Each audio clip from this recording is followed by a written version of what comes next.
Welcome to the world of maintenance and property leadership. You're stepping into the maintenance field, sharpening your skills, preparing to manage a property. You're entering one of the most important and opportunity-filled industries in the world. This isn't just about fixing things. This is about building things. Building homes, building trust, building a career, building the future. Every property, every resident, every community needs someone who can step in, step up, and keep things running with excellence.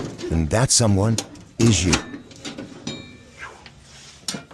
This is part two, obviously, of taking out the burners and cleaning them and replacing the thermocouple. And what I'm showing you here is I'm actually removing the thermocouple that has the thermocouple and the gas line attached.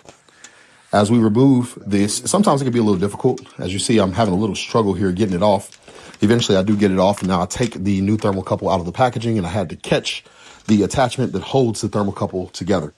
What I want to tell you here is you want to be careful as you unwind the thermocouple. Make sure that you don't kink the line or cause there to be, don't let the line get bent in a way that it won't allow the sensor to work correctly.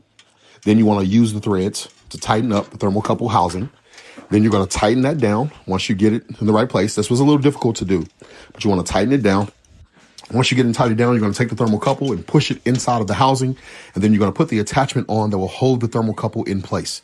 This can be a little difficult to put down, so I usually grab my tools, and I can use the wire cutters and push it down a little easier. And be careful not to strip out or cut or put bruises on the thermocouple itself.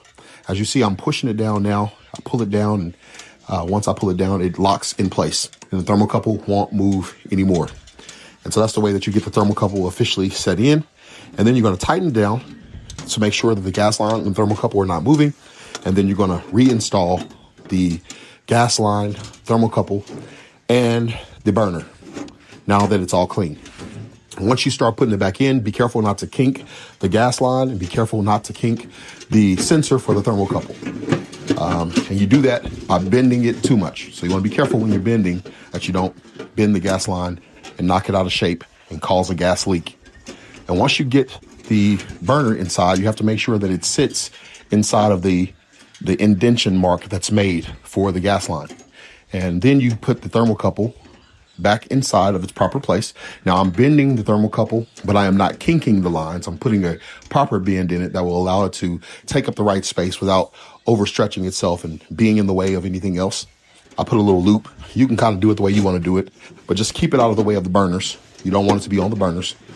Then I'll take the pilot line, the pilot gas line, and reinstall that, making sure there are no leaks. So I take my time just to make sure everything is connected correctly.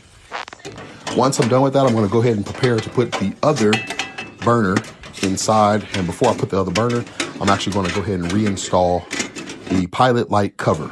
That's going to help keep the door from opening and the wind from pulling out my pilot light. Then I go ahead and reinstall the second burner.